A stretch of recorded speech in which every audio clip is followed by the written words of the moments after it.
சுக்ரீவன் ராஜ்யத்தில் பட்டாபிஷேகம் பண்ணிட்டான். ராமன் நகரப்பிரவேசம் பண்ணுறதில்லை. அதனால் பெருமாள் பிரசிரவண மலையில் வெயிட் பண்ணிட்டு இருக்கு. 4 மாதம் ஆறுது சார், மழை சீசன்.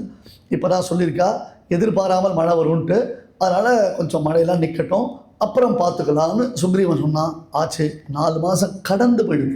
சுக்ரீவன் ஒரு பெரிய தப்பு பண்ணிட்டான். எப்பொழுதுமே நாம் காரியம் பண்ணுறது பெரிய விஷயம் இல்லை, ஆனால் காரியம் செய்யும் பொழுது அதை குறித்ததான தகவல்களை ரிப்போர்ட்டை தலைமைக்கு தெரிவிக்கணும். அதுதான் ஒரிஜினலாக ஒரு எஜமானிட்ட கட்டளையை செய்யக்கூடிய தாசனுடைய பண்பு. அதை ரிப்போர்ட் பண்ணணும்.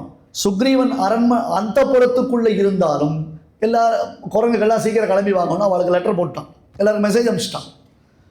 சரி, அவள் வரவரை நம்ம டயத்தை வேஸ்ட் பண்ணுவானே அப்படின்னு மறுபடியும் அந்தப்புறத்துக்குள்ளே போயிட்டான், விட்ட இடத்த கண்டினியூ பண்ணுறதுக்கோசரம். அது ராமன் வெயிட் பண்ணி பார்த்தான். ராமனுக்கு ரொம்ப மனசு வருத்தம் எடுத்து ஒரே வார்த்தை லக்ஷ்மணன் கிட்ட, நச்சசங்குச்சித பந்தா ஏனவாலி ஹதோகதா. சுக்ரீவா, உனக்கு ஒரு வார்னிங் கொடுக்குறேன். கேட்வே ஆஃப் வாலி, எந்த வழியாக வாலி மரணத்தை தழுவினானோ அந்த வழியை இன்னும் திறந்து நான் வச்சிருக்கேன்.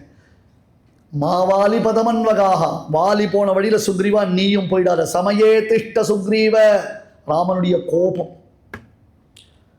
பிராட்டியினுடைய நினைவு வந்ததினால அந்த காரியத்தை, ராமகாரியத்தை சுக்ரீவன் மறந்து விட்டானோ என்னும் ஏக்கத்தினாலேயும் கோபத்தினாலேயும் ராமன் லக்ஷ்மணன் கிட்ட சொல்லிட்டான்.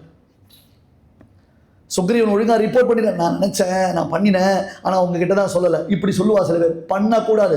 நீ காரியம் செய்திருக்கிறாய் என்றால் தலைமைக்கு நீ ரிப்போர்ட் கொடுக்கணும்.